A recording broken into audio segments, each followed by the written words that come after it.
Good afternoon. Can everybody hear me?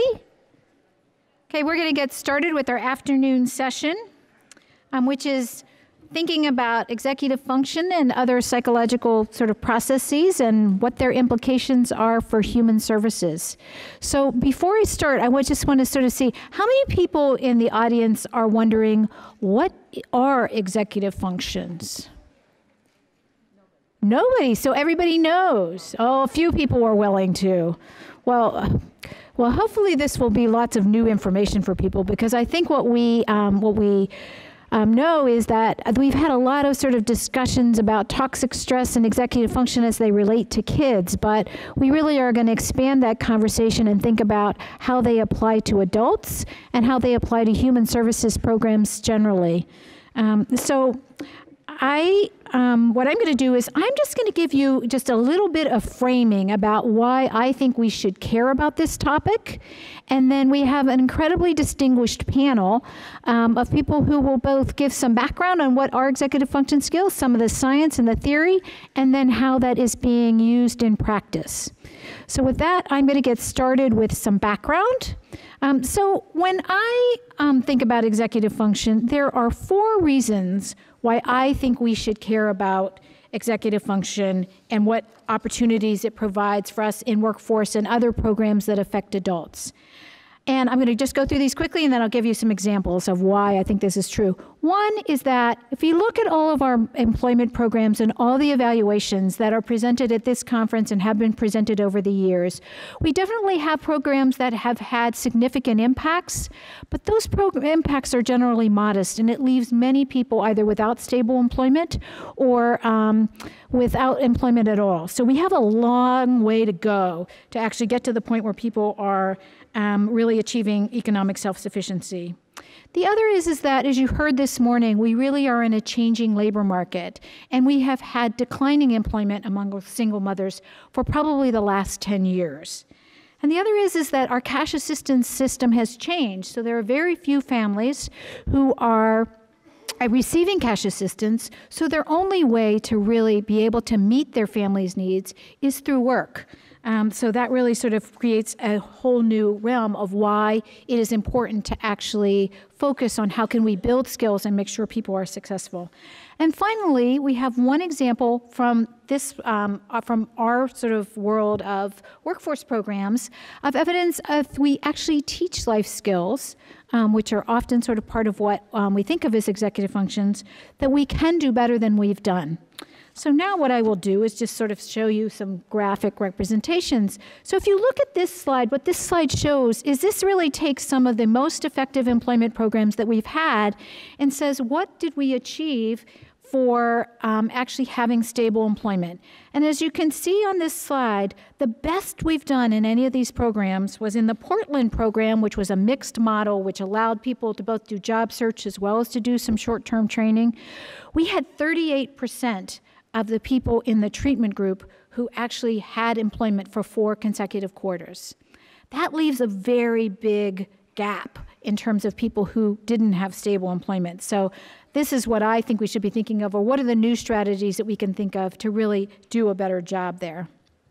This is really, I love this chart because I think it gives a really good sense of what we have accomplished over the years in terms of employment for single moms and where we are now. So what this does is it compares never married mothers with a high school education or less with single women with no kids. So it's the same education group, but one has kids and one doesn't. And if you see in the early 90s, what happened was there was a big gap. And that gap really closed completely by 2000. So there was this big increase in employment among single moms. And ever since then, so for the last 11 years, what we have seen is those 2 lines have been exactly the same. Or there's a little bit of a difference there, but there's pretty close exactly the same. But it has been down on a downward path. So that I think what this demonstrates is that the strategies that worked early in welfare reform, when we had a very tight labor market and we had this gap where single moms were working less than other women who had similar characteristics, is no longer there. And so I think this also demonstrates the need to rethink what can we do to do a better job at helping helping people to succeed in the labor market, and in a labor market that offers a much more difficult climb than what we had in the past. And here, I think a lot of people have seen this, is really what has happened to cash assistance. So we have gone from when TANF was created in 1996, for every 100 families in poverty, there were 68 families that received TANF. Now that has down to 27. So we again have far fewer families who are poor, who are receiving cash assistance, and the main sort of way for them to be able to meet their needs is through the labor market.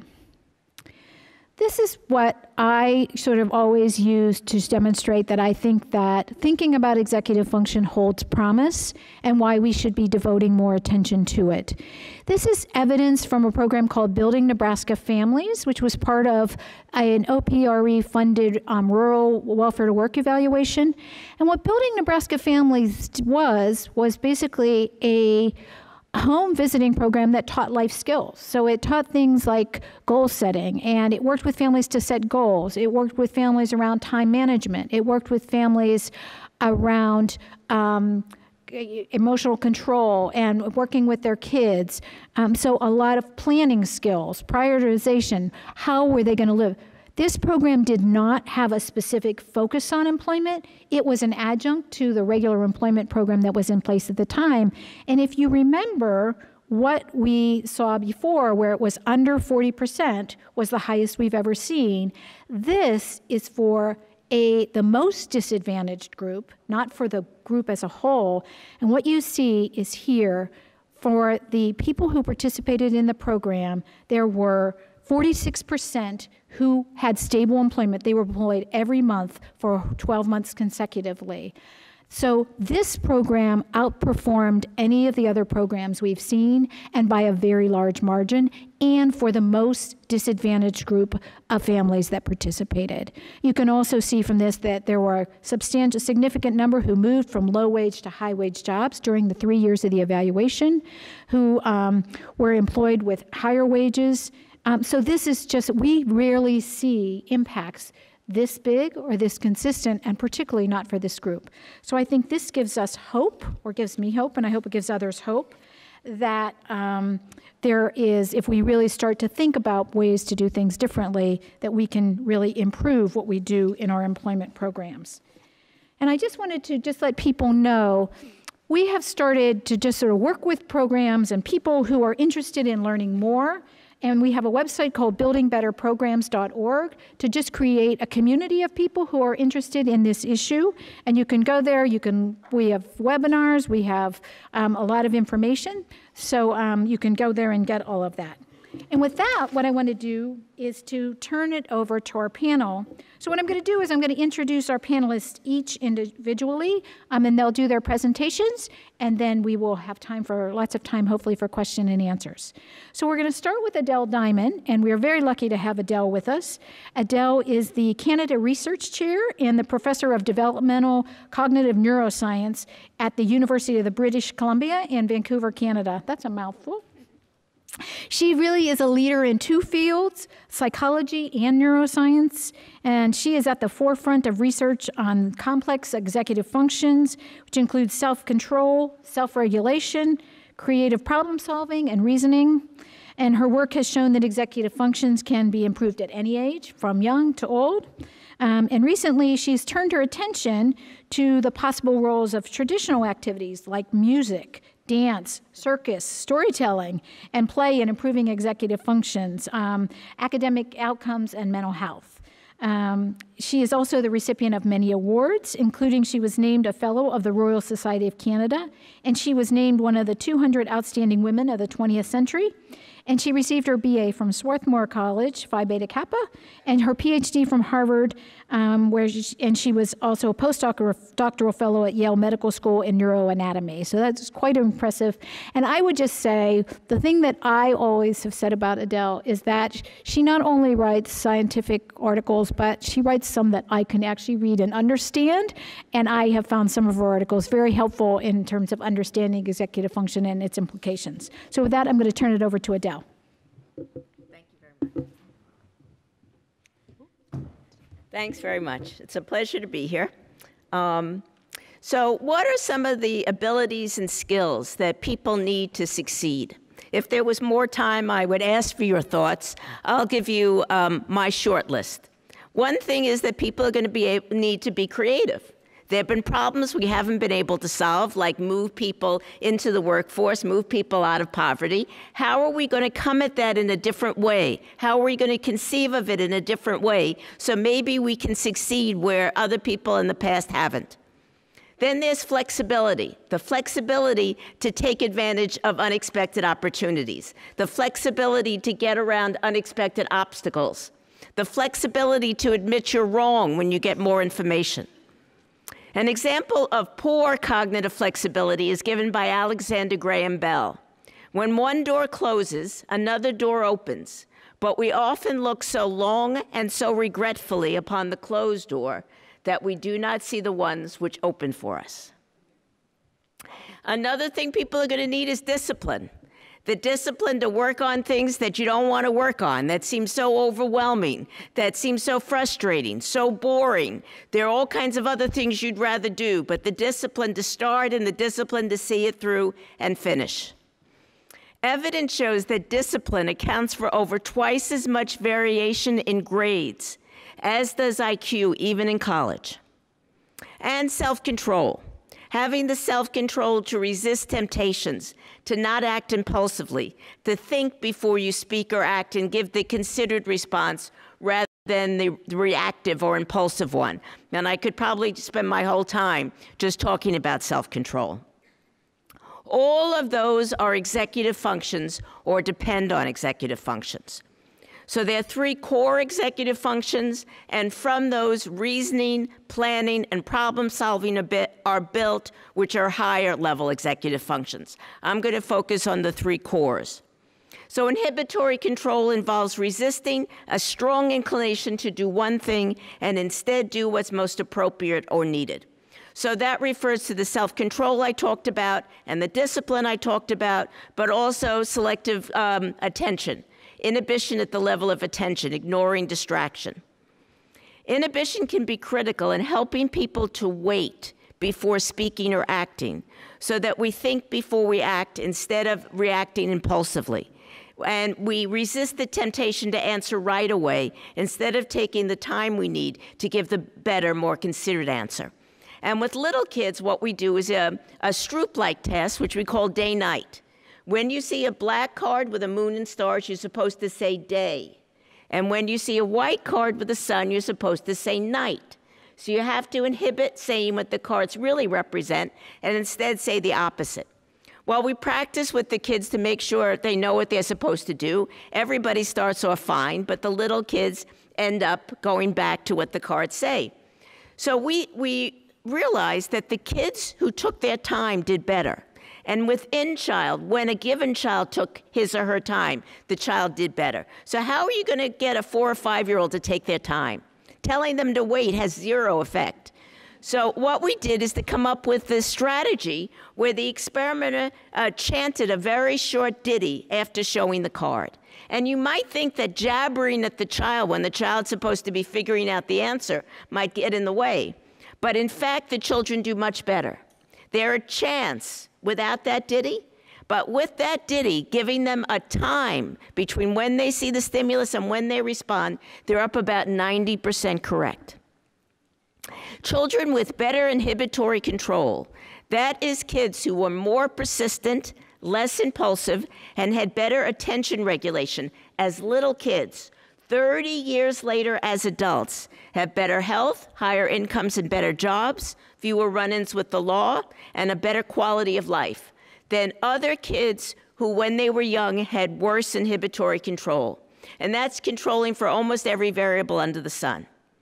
It was done with 1,000 children born in the same city in the same year, followed for 32 years with a 96% retention rate. Unfortunately, I didn't do the study. The authors conclude, interventions that achieve even small improvements in inhibitory control for individuals could shift the entire distribution of outcomes in a salutary direction and yield large improvements in health, wealth, and crime rate for a nation. The second core executive function is working memory. That's holding information in mind and working with it. And if you think about it, that's critical for anything that unfolds over time, because that always involves holding in mind what came earlier and relating that to what's happening now. So it's critical, for example, for understanding cause and effect. Why did I get that reaction? What did I do? It's also critical for anything that involves language. For oral language, it's obvious because you're not hearing what I said earlier. So to relate what you heard this morning to what I'm saying now or what I said a few minutes ago, you have to hold in mind what was earlier and relate it to what you're hearing now. But it's also true for reading because you don't see all the words at the same time. You have to relate what you read earlier to what you're reading now. And of course, it's critical for reasoning because reasoning is all about holding information in mind and relating it. The third core executive function is cognitive flexibility, which is about the creativity and flexibility I talked about. One test for this is to ask for unusual uses for common objects. How many uses can you think of for something like a table? And a lot of what we talked about this morning is how can we come up with different ways of doing things? How can we come up with creative solutions? So for a table, for example, you might turn it on its side to protect you from somebody throwing something at you, to keep a door closed, to get under it to stay dry, or chop it up for firewood, or any number of things.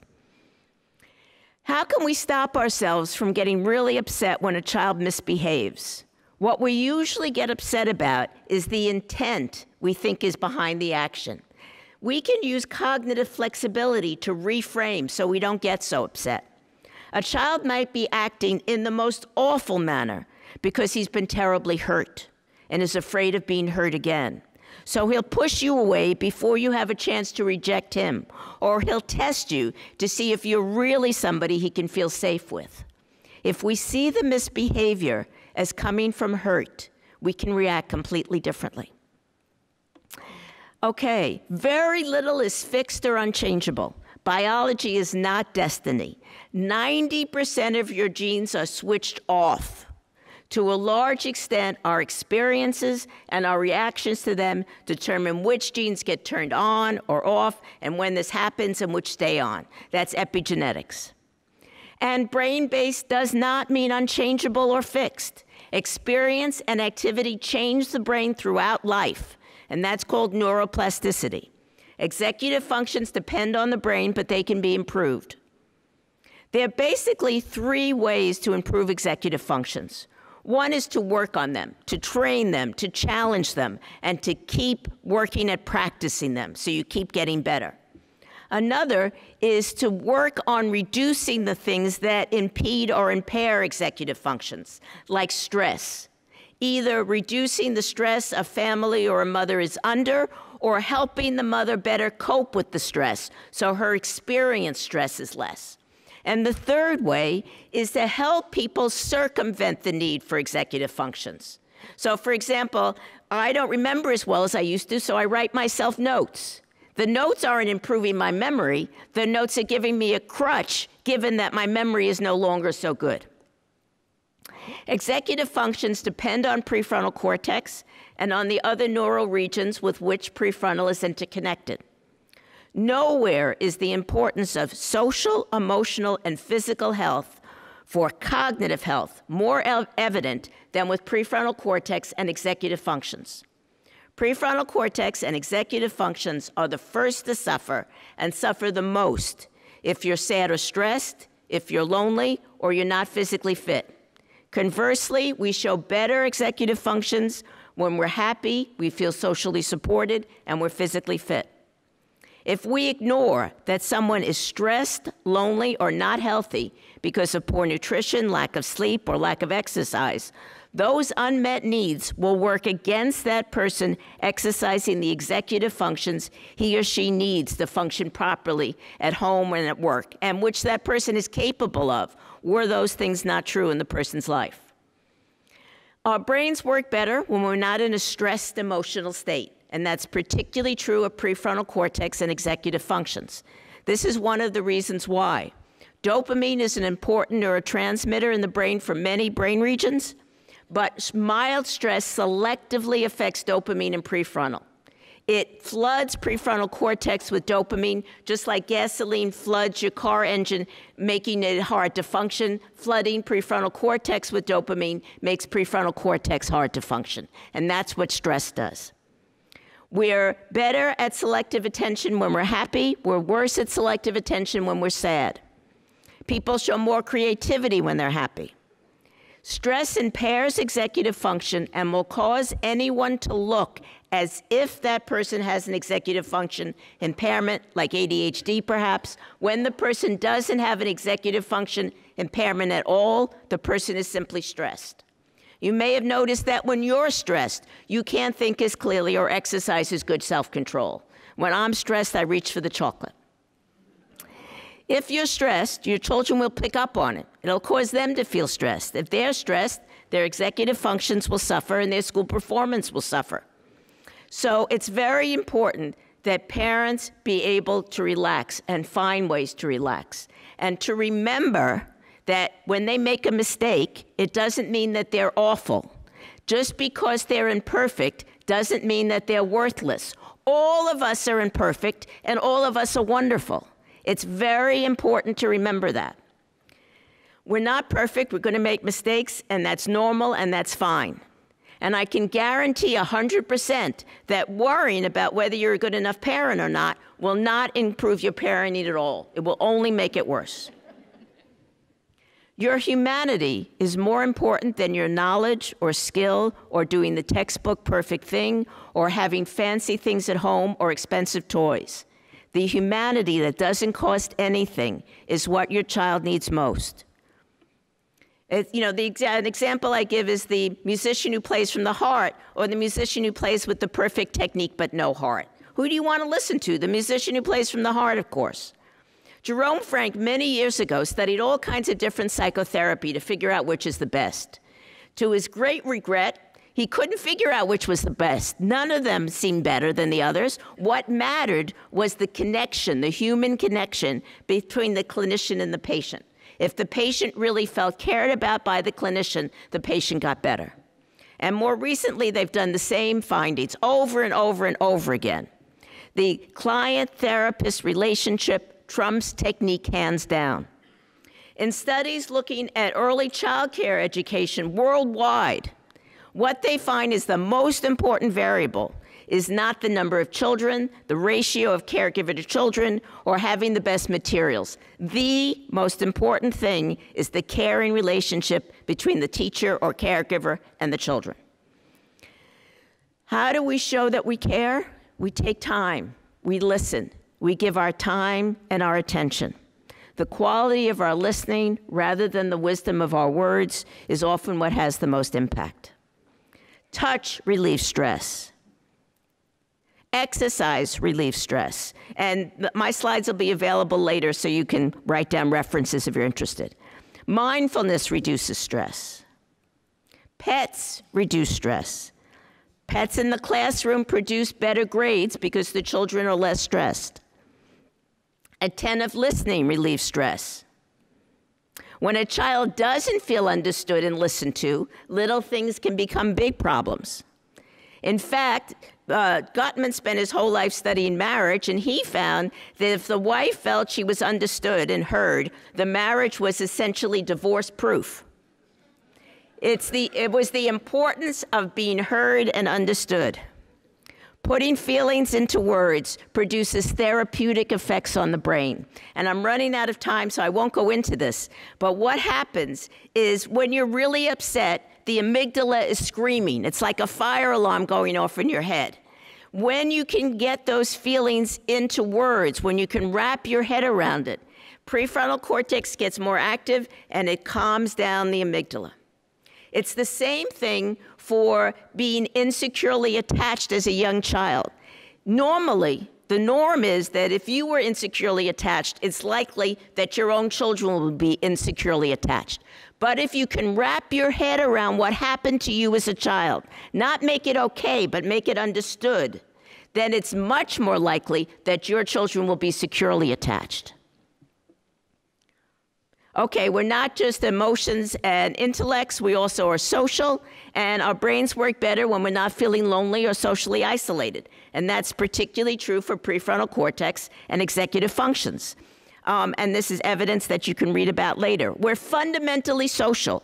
We need to belong. We need to fit in and be liked. Children who are lonely or ostracized will have more difficulty learning. We're not just intellects, emotions, and social, we also have bodies. And our brains work better when our bodies are physically healthy. You can't think as clearly when you have a cold. You need your sleep. Lack of sleep will produce deficits in executive function and make somebody look as if they have ADHD when they don't. They're simply sleep deprived. Our brains work better when we're physically fit, when we exercise. The brain doesn't recognize the same sharp division between motor and cognitive areas that we do in our thinking. I was asked to do a review of all the programs shown to improve executive function. And there are a lot of different programs: computerized training, games, aerobics, martial arts, yoga, mindfulness, and certain school programs. Exercise alone doesn't seem to be as valuable as exercise that includes cognitive components or mindfulness components, like traditional martial arts or yoga. And there's a wonderful study by Lakes and Hoyt that looked at traditional Taekwondo versus standard phys ed and found dramatic effects. Whether executive function gains are seen depends on the way an activity is done. Regardless of the program, a few principles hold. One is that transfer is not wide. Computerized training programs are claiming cognitive benefits and they're making astronomical profits, but wide transfer does not occur, period, doesn't occur. Across intervention approaches and target skills, participants improve on the skills they practice, and that transfers to other contexts where those same skills are needed. But people only improve on what they practice. To see widespread benefits, diverse skills have to be practiced. Maybe that's why real-world activities like martial arts or school curricula that train diverse executive function abilities show the most benefit across the board. Executive functions need to be continually challenged to see improvements, not just used, but challenged. The importance of repeated practice. The benefits come from constant practice and constantly pushing yourself to do better. Prefrontal cortex, the area of the brain I work on, is overrated. To learn something new, you need prefrontal. But after something is no longer new, the people who perform best use prefrontal least. And this is evidence that I won't go into for that. We want tasks to become so familiar and well-learned that prefrontal cortex is no longer needed. We want these things to be handed off to older regions of the brain that can do that ever so much better than can the new guy on the block, prefrontal cortex. A child may know intellectually at the level of prefrontal that he shouldn't hit another. But in the heat of the moment, if that knowledge hasn't become automatic, become passed off from prefrontal to older brain regions, that child's going to hit another. Even though if you asked him immediately after, should you hit? He'll say no. He knows he shouldn't hit. It's the difference between having the knowledge at an intellectual level, at the level of prefrontal, and having it be second nature or automatic. The only way something becomes automatic, becomes passed off from prefrontal, is through action, repeated action. Nothing else will do. Aristotle said, we are what we repeatedly do. We're not good because we have virtue or excellence, but we have virtue or excellence because we've acted rightly. How can you practice something that you're not able to perform on your own unaided? And the answer is scaffolding. The answer is aiding yourself, like this father helping his daughter across the log. Or here, the child who's supposed to listen has an ear, and she was told that ears don't talk, ears listen. And with that concrete reminder, she can listen. Without it, she wouldn't be able to, and after a few months, she doesn't need it anymore. I'm going to skip this because I'm out of time. So one way to circumvent the needs for executive function are to do things to make things easier for ourselves so we don't need to exercise such good executive function. For example, instead of working hard to remember when you have appointments, have something that beeps you when it's time for an appointment. Or do things so that, for example, for me, I don't want to eat chocolate, so I don't put chocolate where I'm going to see it and have to exercise executive function not to take it. Those are just examples. I predict that almost any activity, if the person likes it enough to keep at it, and it requires using attention and concentration and holding information in mind, will help improve executive functions if the person keeps doing it and keeps pushing oneself to do better. It could be almost anything. It could be, almost anything. I don't care what it is. I care about the way it's done and how often it's done. And I'm going to stop there. Thank you very much.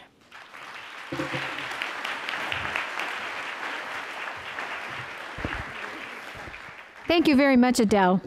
Now what we're going to do is turn to two practitioners who really are trying to take some of these concepts and use them in practice. So first is going to be Elisabeth, or Beth Babcock, who is president and CEO of the Crittenton Women Union, which is a Boston-based nonprofit organization which is dedicated to helping low-income women attain economic independence.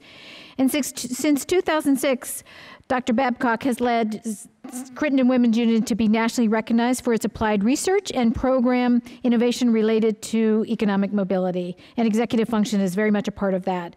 And she is going to talk some about their trademark tools, which include the Bridge to Self-Sufficiency and Mobility Mentoring, which are creating lots of unique public policy and direct service pathways that successfully lead families out of poverty and into family self-sustaining jobs.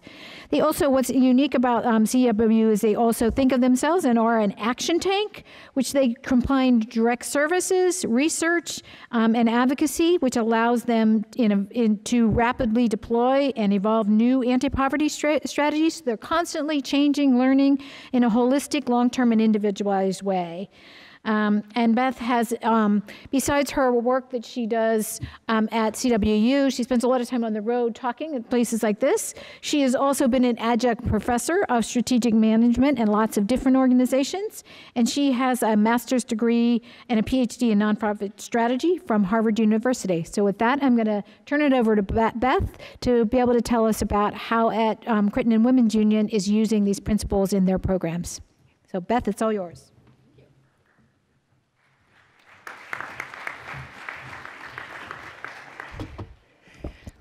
Well, it's hard to follow Adele, and I don't think my slides are going to move nearly as quickly. Good content. This is a picture of Michelle Felice. Michelle Felice is a woman who started in one of our mobility mentoring programs in 2009. When she started, she was working at the University of Massachusetts in an entry-level job, a single mother living in public housing. And she had been working there for 6 years and had no college education. This is a picture of Michelle Felice this past year when Michelle actually completed her bachelor's degree. So Michelle actually did an accelerated program and completed her bachelor's degree by going straight through the summer at the University of Massachusetts and ended up taking over a management position at UMass. How do things like this happen? Well, as Donna suggested, CWU is a unique organization. We are an action tank in that we develop new pathways out of poverty that come out of the existing services that we provide to 1,400 families a year and more and growing. We do applied research on what kinds of programs we think can help them the most, bringing in external ideas about theories for economic mobility and applying them, and take that learning public to create new tools for others in the field and also to publish and change public policy. And as Adele was speaking, what she was talking about was the impact of stress on the decision-making capabilities of people who are very similar to the families that we all care about, those families who are in poverty. And I want you to know that the families that we work with at CWU are families who have histories that are indicative of an awful lot of stress. And as you can see from the statistics here, the families that we're serving, we are one of the largest providers of services, transitional housing services for homeless families in Greater Boston. We also do supported housing and family education programs, adult education programs, as well as parenting, healthy families, and other traditional safety net services. But what's become most important to us over the past 5 years that we've been deploying these new brain science-based frameworks with our families is that the safety net services that we provide are just platforms for engagement to create change in people's lives, and in particular behavior change that can allow them to actually develop the new problem-solving and decision-making skills that can help them move ahead to create a better life for themselves and their families. How do we do this? Well, I think one of the things that I liked most about what Adele was talking about is the fact that she was talking about the fact that you can coach families to improve these decision-making skills. And I'm going to talk a lot about that toward the end of my presentation. But what's really important is that even early on, changes in the environment that we make where we're working with our families can have a huge impact on reducing their stress loads and making it easier for them to navigate programs and their lives. What you can see here is that examples of changes that we've made, changes in the way that we create our printed materials for families, how they look, what they contain, limiting tables, increasing photos or stories that families can identify with, decreasing the concentration of content and de-jargonifying the content, creating environments that are quieter and more peaceful where families can engage in services, creating organizational tools and resources for them. See the family on the lower right-hand side, and you'll see a family that's living in shelter that's been given buckets to organize their clothing and belonging so that they can have a more organized family environment. And boy, when you can find the kids' clothes faster in the morning and the homework faster in the morning, it's amazing what it does in people's lives. You'll notice the children on the left-hand side pointing to to-do lists, whiteboards that are also in families' homes that are helping families map out what their key important goals are for the next day or for the next week, or the materials that they need to keep themselves together. Organizing the environment and creating a routine, stable home environment, the ability to routinize home life so that you have an environment that is less chaotic, where sleep is more regularly obtained by family members, where there are more regular times for studying and more regular times for parent-child interaction. Those things are really key to helping to de-stress the family home and create the brain space that's necessary to make change. Now, I know lots of people in this audience are going to say to me, it is impossible for our families to have organized home lives. They don't have enough control over the shifts that they're working and the other things that are impeding their family day and making it hard for them to keep going ahead in a way that's routine. But I have to tell you, my families are your families, and even small changes like buckets or to-do lists can make a huge difference. Now, we have developed a very comprehensive process of working with families that was developed over years of working with many brain science-based colleagues in behavioral economics and the Harvard Center on the Developing Child, where we work very closely, and we're very fortunate to have other wonderful academic partners. And the framework that we've developed called Mobility Mentoring basically has these 5 key facets to working with families and engaging them. So here I'm not just talking about the environmental changes I was alluding to earlier, but I'm talking about how we actually begin to mentor and coach and work with families over time. So the first component that we have is we have each family that is engaged in a mobility mentoring process has a mentor or a coach. And that coaching process is a very, very different process than being a case manager. Case managers are usually focused on eliminating the crisis du jour that gets in the way of completing a particular program goal. And in our case, what we're working on is helping families find their own goals for their lives and what changes they want to make, and then helping them create realistic frameworks to make that happen. So as my chief operating officer, who's a PhD in social work, says, case managers are trying to stabilize families. And actually what we're trying to do is we're trying to destabilize them. We're trying to get them to start moving in a positive direction. The second component we use is incentive systems. With families with executive functioning challenges, it is very difficult for families to keep in mind the long-term consequences of current actions. And so because of that, shortening the time frame between a reward and a step that is taken is crucial to begin to coach or scaffold changes in behavior. We also have a very important framework that I'm going to be talking about later, the bridge to self-sufficiency, which is an executive functioning informed scaffold that we use to actually establish routines for decision-making that we can then coach. And last but not least, we have very rigorous goal setting and outcomes measurement systems. I'm going to say something here that probably sounds strange, but for us, goal setting and outcomes measurement is not something that we do at the end of the program to prove the program's efficacy.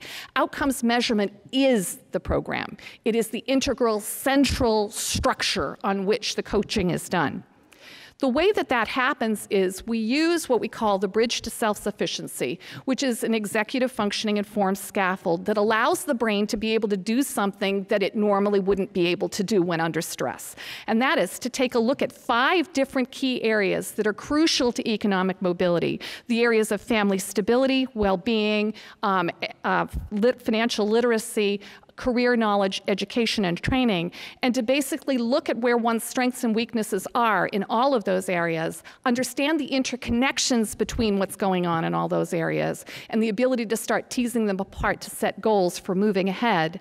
And as you can see in this framework, what it allows our families to do is to actually show where they are on this grid, which they do themselves as well as are assessing them, and see the kind of steps that are ahead for them if they want to get to what is the top of the chart, which is the level at which most families have to have attainment in order to be fully economically independent. Now, why is this framework so important?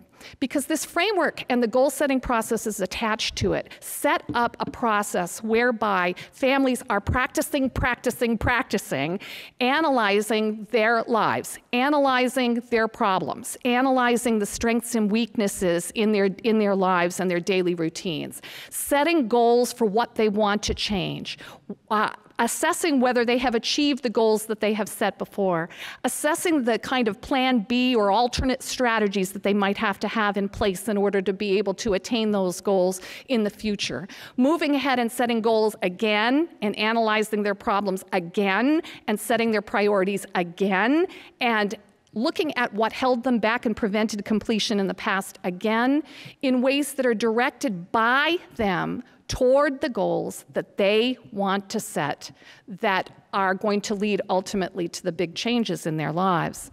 This process of sitting down with a coach and over again, setting goals. And the way that they're typically set, by the way, is goals are set for a multi-year period. In 5 years, I would like to be Michelle Feliz. I would like to have a bachelor's degree. In 5 years, I would like to be in one of the offices at UMass instead of mopping the floors. In 5 years, I would like to own my own home. And taking those 5-year goals and actually laying them out on a goals contract, and then setting the goals for the next 6 months that are the first step to get you there, and the second 6 months that are the next leg of the journey, so that when you're working on one set of goals for that 6 months, you always have the next set after that laid out. This is important to create what behavioral economists call a framework for channeling of intent. Behavioral economists say that in order for us to create behavior change, it has to, first of all, come out of our own intentions and desires, and it has to have a clear outcome that can be clearly seen and specified, and it has to have a clear path of steps that the person can understand and believe are possible that will lead to that ultimate outcome. And the framework has to be created that allows you to have all of those things in place. And then the process of setting the goals, analyzing the problems, and figuring out what you want to do next is that process of strategic decision-making, problem solving, goal setting, recalibration, personal coaching on how to effectuate the next step, role playing, what would my boss do if I did this, how could I have done this better. That process of behavioral decision-making, executive decision-making, strategic decision-making being coached over and over and over again is what ultimately creates this. The families that we've been working with over the past 5 years have achieved really remarkable outcomes. They've achieved college completion rates that are double and triple the rates of community college students and college students in the greater Boston area who are not single parents, heads of household with the kind of stresses that you saw earlier. Their savings rates are double and triple the norms for people of their income categories. Their working rates are double and triple the norms of other individuals who are in public housing or in shelter. What we know is that these families are not only creating change and achieving substantive outcomes, but are gaining the skills, the decision-making processes that will stand them in good stead to maintain their economic independence and carry it forward in their lives. And what's really important to say as well is the impacts are being transferred to their children. We can see from studies of their children's school completion rates and also their own behaviors that the parents reporting that the children's behaviors are changing over time and that their own decision-making being modeled for the children is impacting the children, and the children themselves are picking up the decision-making skills. We have a large randomized controlled trial in the works now for this work, and we hope to be rolling it out to a number of cities, but the number of families we've been working with is now, and we are working with is now in the hundreds, and we're very pleased with the way these interventions are starting to play out in our families' lives. Thanks a lot.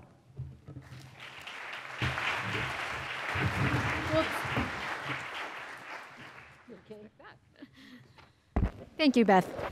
Our last speaker is John Padilla, who is a principal of the New Paradigms Consulting, which is a New Haven-based consulting firm with a national practice and provides technical assistance and consulting services to nonprofit organizations, foundations, and government.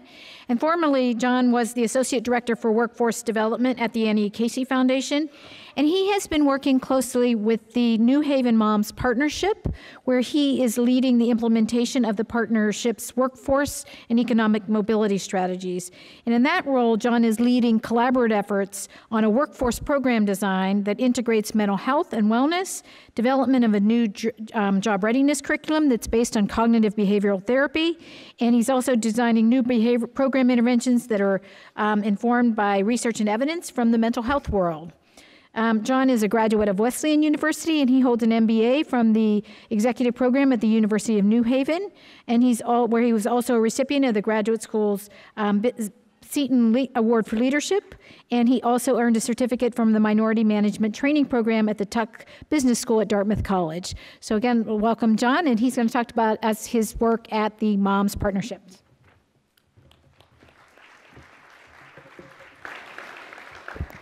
Good afternoon, everyone.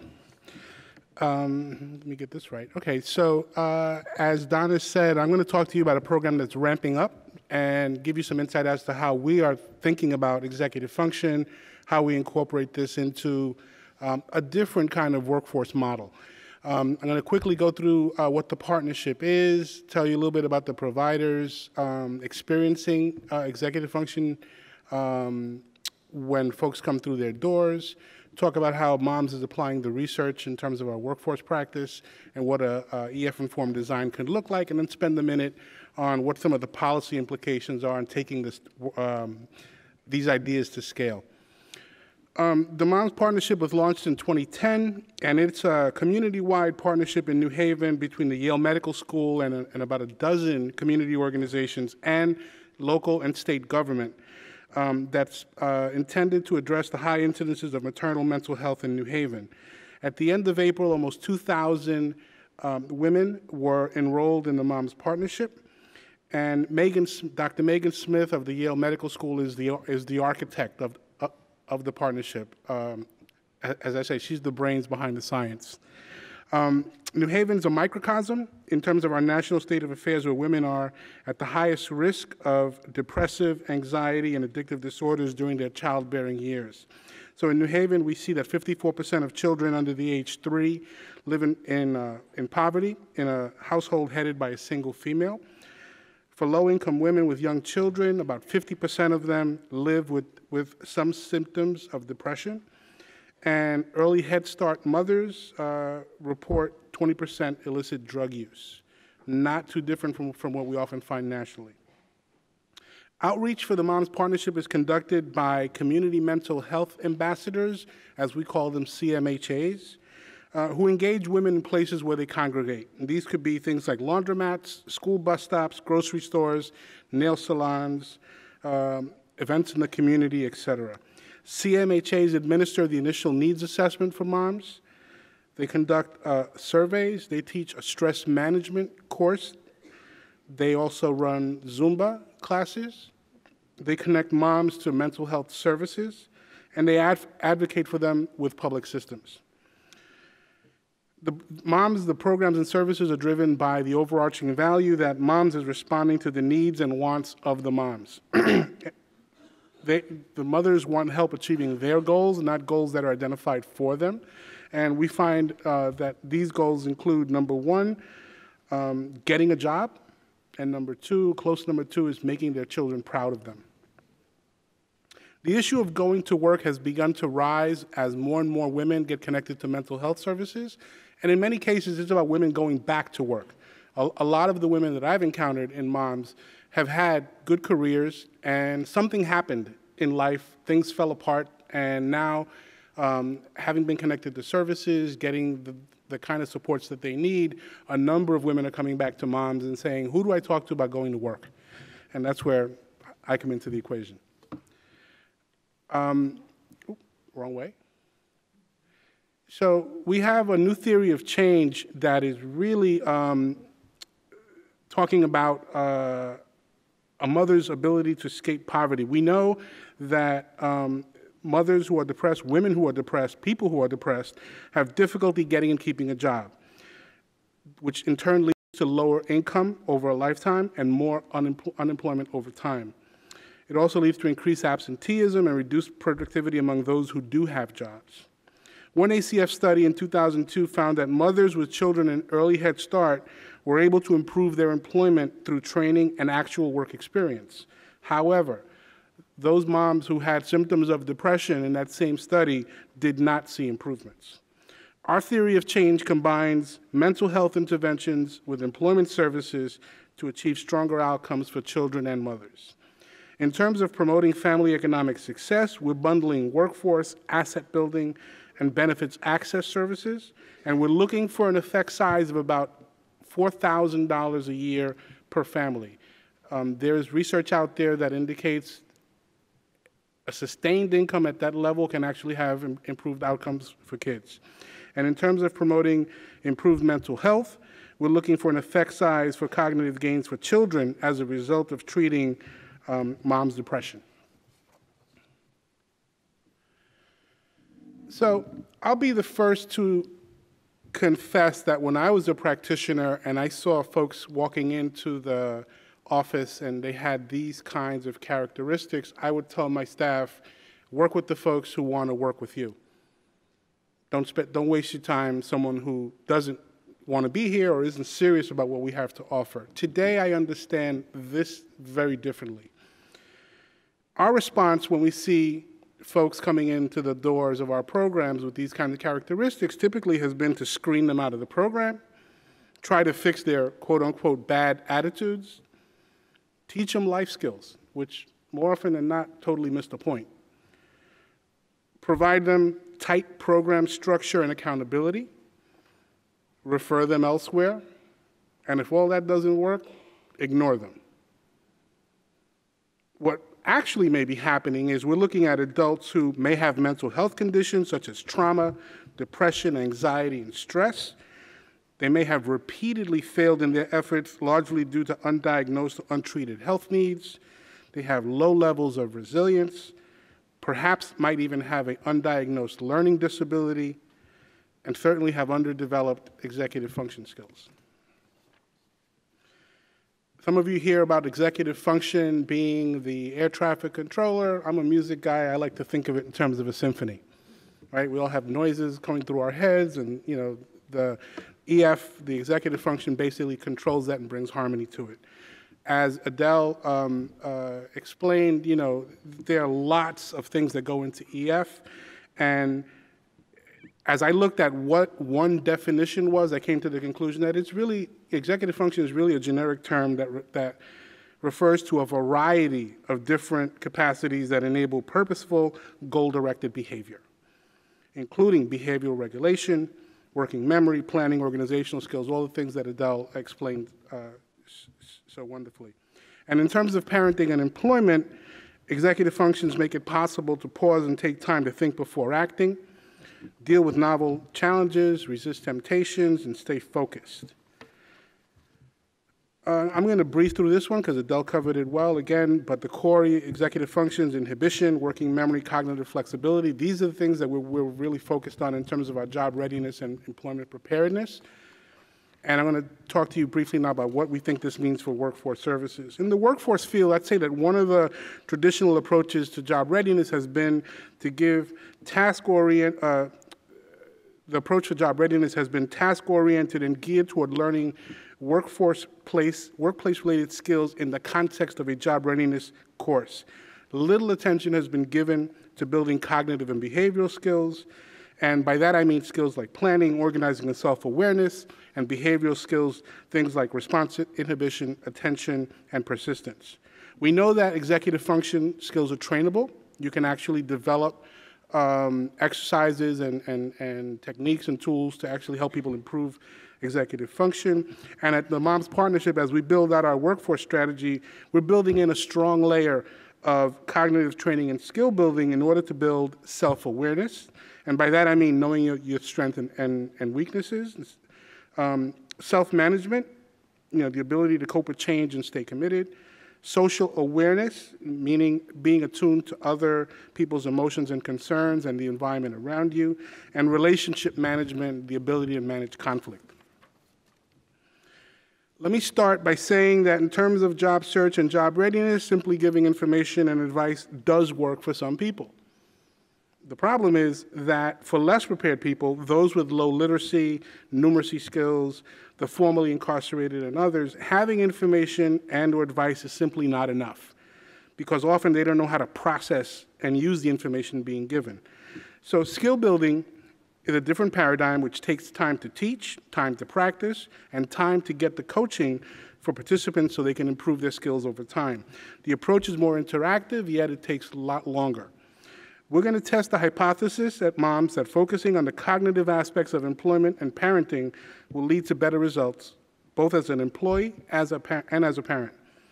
And also, as Adele pointed out again, we can't lose sight of the fact that poor personal health and wellness also impair executive function. We're developing a job readiness curriculum that heavily incorporates cognitive behavioral therapy, empowerment principles based on the work of Stephen Stosny and others. And the skill building will focus on thinking skills, cognitive skills, and doing skills, behaviors. And as I said, we're seeking to build evidence around enhanced employment services that are delivered in a very different context than what is currently the norm, often in the public systems, the one-stops, the American Job Centers, the WIBs, et cetera. And these would be applicable to TANF women, formerly incarcerated individuals, at-risk youth, and low-skilled adults. As we implement our services, we'll be incorporating behavioral economics techniques at both the program and individual levels. So programmatically, we'll be looking at things like streamlining choices. Think about the person who comes in to enroll in a program and is handed a 10-page enrollment application, right? I mean, trying to do away with that. The use of defaults, red envelopes. By that I mean, at Moms, when correspondence goes out to a mom, it comes in a red envelope. They automatically know who it's from. Mail comes in, that red envelope, you got something from Mom. So using those kinds of techniques. At the individual level, we're going to do things like opt-in, opt-out designs, the use of incentives throughout, not just for outcomes, but for progress. And also language, how we talk about our work and how we talk about success is part of our change as well. In terms of the techniques that we apply to individuals, we'll do things like priming success identity, which has to do with how I perceive who I am and my place in the world, addressing limited cognition, dealing with attribution errors, the tendency to use an internal explanation for someone else's behavior. improve problem-solving and goal-setting skills, and perhaps using games, including one that's already been developed by moms called Mamba. It's a smartphone app that's really financial incentives, and it's intended to connect moms to one another, especially those who don't know each other. This logic model comes from the Harvard Center on the Developing Child, and you probably can't read the last box, so I'll kind of just talk about it quickly. Hopefully, when you get the slides, you can see it. This logic model really talks about the outcomes in life. We added one more column to talk about the kinds of outcomes that we'll be looking for in the workforce, and they include being receptive to coaching, getting coaching, being held accountable, taking the time to learn and practice new skills, understanding what it means to be goal-oriented and practicing the skills of a goal-oriented person, and then reflecting on decision-making, both good and not so good. In terms of coaching, we're being very intentional in using the term coaching and using a coaching model. We're not talking about case management. Coaching is about the individual's goals and aspirations. It's about where they want to go, not where you want to take them. Coaching uses an accountability framework connected to those goals and aspirations, and it empowers the participant to take charge. And most importantly, I think it brings a long-term focus. You heard Beth talk about a 5-year goal. So really much longer focus than would be the case with case management. And then quickly, in terms of policy challenges, how do you take these kinds of ideas to scale? The first thing is, I hope we can't wait for the 17-year rule. And by that I mean, I've heard often times that from the time a medical breakthrough or innovation occurs to the time you actually experience it in the doctor's office can take as long as 17 years. So that's a long time, and hopefully we can cut that time down. We clearly need to build evidence. Lots of great stories, not enough solid evidence. The public system, the WIA, the one-stops are not structured for these kinds of innovations. So if not there, where do we test them? TANF as a 2-generation program, again, this approach of building executive function is about employment, but it's also about good parenting. And then, as Donna pointed out in her opening remarks, even with programs that are already producing good effects, we can produce even better effects by incorporating those techniques that we have evidence that work. And then in terms of staff, we're talking about new and different kinds of training. What does it mean to be a coach as opposed to a case manager? What does it mean to focus on skill building as opposed to just instruction? And then lastly, pay for success. There's an evolving trend toward bringing private capital into the nonprofit world to pay for services and to pay for some of the innovation that state and local and federal government can't pay for, and what role does that play in how this all plays out. And then at the end, again, and you'll definitely need the slides for this, I gave you the link to a great 5-minute video by the Harvard Center on the Developing Child that explains this whole theory of change around building adult capacity. It's a phenomenal video, and I welcome you to go see it. Thank you.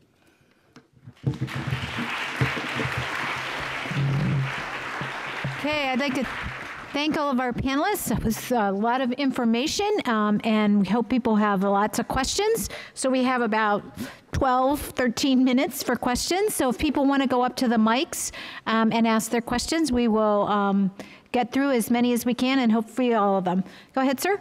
Hi, I'm Rick Brandon. I first want to say it's been a very exciting panel, and thank you all. One thing that struck me was the movement from evidence from very early childhood, very core executive functioning skills, to then very applied adult learning, applied specifically to work and family life. And I'd like to ask Dr. Diamond and the other panelists, one, what we know about how long these core executive function skills last. I think you used the great term wide transfer. Can they transfer later on, or do they need this kind of application? And particularly, what happens to skills learned in early childhood through those critical years of adolescent brain development, hormonal everything, and all the stresses that you talked about that come very large in those adolescent years. So could you talk a bit about the stages of executive functioning and how it plays out from early childhood on to these very adult work and life applications? That's a big question. I'll try to address it a little bit. The analogy with physical fitness is really pretty good. So if you exercise as a kid and your body is really pretty physically fit, and then during adolescence you really don't exercise and don't do much, your physical fitness will diminish, but you'll still have the benefits of having had good fitness as a kid, so that if you want to then improve your physical fitness again, it won't be as hard as if you don't have that solid foundation. If you work on improving, for example, your memory, your working memory will be better in other contexts for other things. But if you worked on verbal working memory, your visual spatial working memory may not be any better. Your self-control won't be better. Your reasoning won't be better. You're going to improve on whatever skill you practiced. And it will generalize to other contexts where you use that skill, but it won't generalize to other skills. And that's been repeatedly shown. So a lot of the computerized programs are fairly narrow, like CogMed just trains working memory, and they don't generalize to other things. I think a lot of the value of any of these programs, including the Crittenton Women's Program, is in the mentoring. So a lot of these programs involve mentoring, whether it's a real-world activity like orchestra or sports, or it's computerized training like CogMed. It involves a lot of coaching and mentoring, and that's really central. The one thing that I think is so critical early, and I was struck this morning when somebody quoted LBJ and said something about poverty being on the outskirts of hope. Because I think that what's really resistant to change are the images we form of ourselves, our self-concepts. Am I smart? Am I capable? Am I going to be able to do well? And I'm not sure how malleable those are. I think they are much harder to change. And I think the good programs give people initially feelings of efficacy, feelings of I can succeed. It doesn't really matter what the landmarks are. Like it could be, there's a school program that has kids work up to a 5K race. Now the school doesn't really care whether they're good runners or not. What the school cares about in part is that they be more physically fit, but more that they get the sense of seeing themselves each month be able to run further. Yes, I can do this. With effort, I can succeed. And that transfers. But a little kid who starts school with poor executive function is getting yelled at all the time. He's jumping out of his seat. He's blurting out the answer. He's taking things from other kids. He's not completing his assignments. He experiences school as this awful place that he can't succeed at and that the adults don't like him. And it's very hard, I think, to change that. So if we can get in there early and have every kid, start school more the way the teachers want you to be, sitting in your seat or paying attention, I think we can get people started on a good trajectory that'll carry them a long way. Other people? Hi, my name is Chiquita Crawford. I have two, I'm sorry.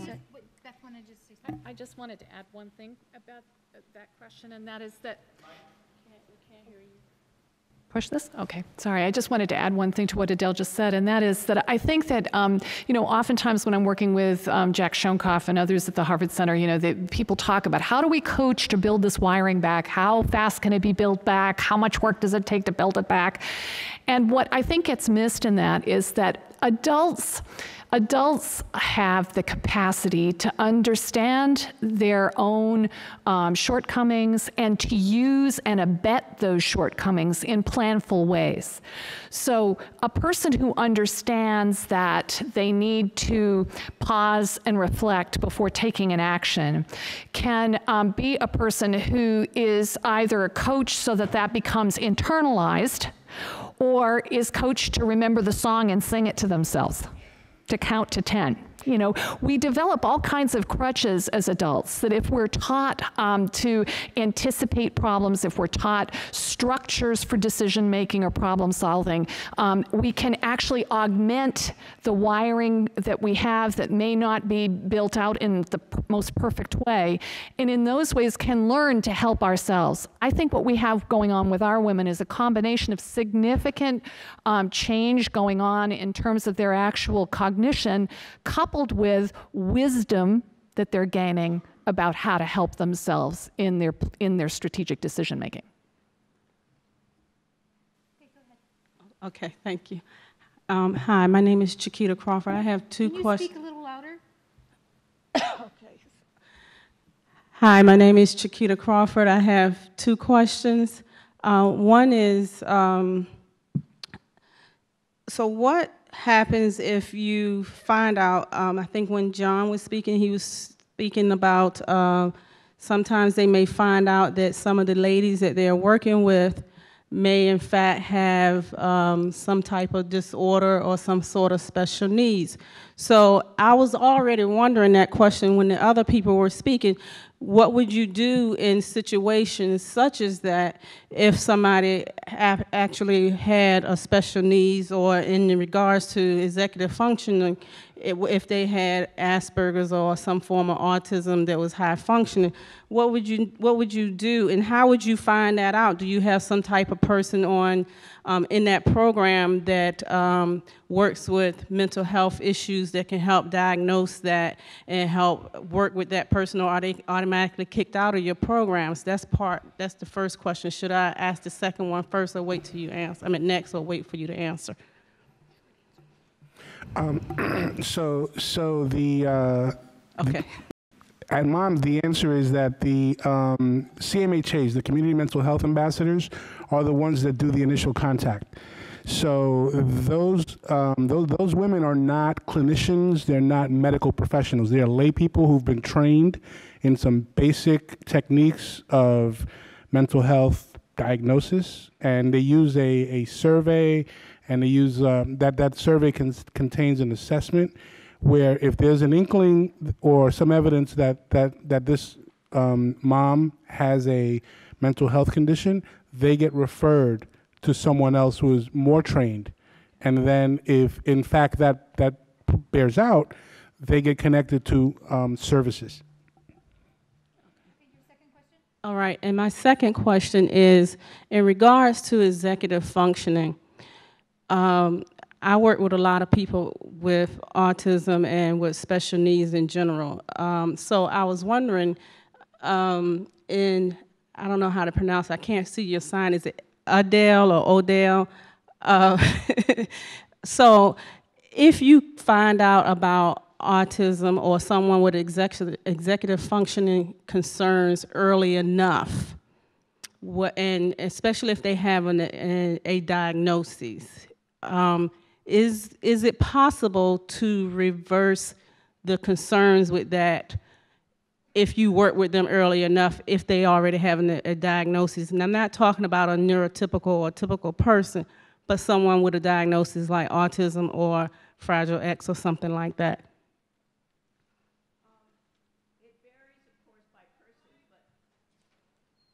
It varies, of course, by person, but there are a lot of more and more reports of people, children, even older children, doing quite well with autism, with things that make them feel more comfortable, that reduce their stress. Sometimes it's animals, sometimes it's music. I was just at a conference 2 weeks ago where a music therapist was showing videos of what she does with children with autism, and the results were extraordinary. So more and more, we're finding that they're capable of a lot more than we thought, and that a lot of the problem is the intense anxiety that they're feeling. And when we can reduce that, the abilities that were there suddenly blossom and are visible. Thank you. I was finding that with my son, and I was just wondering by your research, what were you finding? Thank you so much. I'd like to thank all of our panelists and thank all of you for listening. And again, just for people who are interested in pursuing this more, Adele is actually going to do a webinar, which will allow her a longer time in June. And Beth and John will do longer webinars as we go through the series. So the buildingbetterprograms.org, if you go there, you can sign up and be a part of sort of this learning network of really trying to think hard about how we can use this. With that, I'd like to thank our panelists and thank all of you. And have a good rest of the afternoon.